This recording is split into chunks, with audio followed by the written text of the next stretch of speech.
This symbol does not represent good and evil. You've probably seen this before in some TV show or another, that as a plot device, some wise old figure like the uncle from Jackie Chan Adventures, one more thing, will say that every time you take out some evil, another one will take its place. I remember in Jackie Chan Adventures at the end, they take out the big dragon, and everybody's like, yay, they've sent it to the spirit world and it's kicked out and it's gone. And the uncle comes up and says, well, you know, that really just means that another evil is going to come in to take its place to restore balance. Referencing this. This is the symbol for yin and yang. There's a lot of things that this symbol represents really well. You've got yang, which is represented here as the light, also as the hard element, the solid element, the hot element. Here we have cool, soft, fluid, dark. These are things represented by the yin element. There's a duality in a lot of things that is required to make wholeness or completeness. A circle symbolizes a completed whole. You need these dualities to make wholeness. Again, the circle. My beef with this symbol comes when people try to say that this represents good and this represents evil and that they are in balance. This is not true, and it can't be, and here's why. Let's say that we take out half the symbol. Let's say that we do this, and you're left with an incomplete circle. It's not complete, it's not whole, there's something off about it. You can say that it's too much of the yin element and not enough of the yang element. It's wrong. You might say that it's disharmonious, it's discordant, it's not right. Another word for not right is wrong. Another word for wrong is bad. It's not complete, it's not full, it's not whole. We might describe this as bad. Now what's interesting about this is that the adjective that we use to describe the incomplete whole, the unbalanced whole, is wrongness. In other words, evil is not one or the other of these, because the same thing happens if we fold out part of the yin and leave the yang.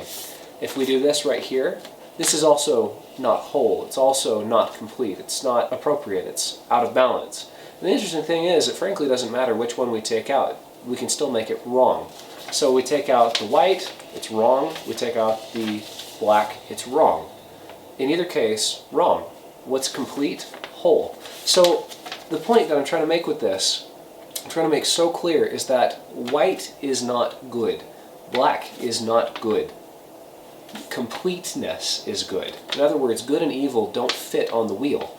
They can't fit on the wheel. They exist meta. They're a higher order concept that is used to describe whether or not this thing is complete, in harmony, working. I've run into the idea that there is a balance between good and evil in the world in a couple of fantasy series and in a couple of TV shows. I remember one called The Isle of Recluse, where there's a wizard who's learning order magic, and there's order magic and chaos magic, and I think they actually reference the yin-yang symbol.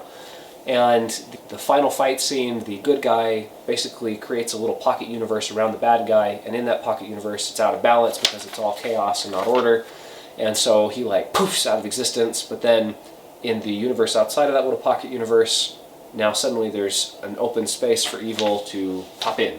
It doesn't work that way. Good is good, evil is a corrupted, fallen, incomplete version of what was good. One person who gets this really well is Tolkien. In The Lord of the Rings, the orcs and the elves are not portrayed as opposites. They're not like matter and antimatter.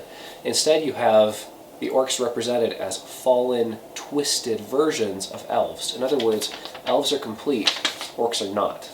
Another example from the same series is the trolls. The trolls were created by Sauron as a twisted, fallen version of Ents. So you've got Ents, which are complete, you've got trolls, which are not. And in either case, evil is always a twisted aberration of good. If you think about it, what does evil do well? Nothing, because it's bad, including bad at its job. In the end, there is goodness, and there is a fallen version of goodness. Evil doesn't exist as a legitimate option. It is still possible. You can still break yourself. You can still fall, but it's not available as an alternative. It's do it right or not.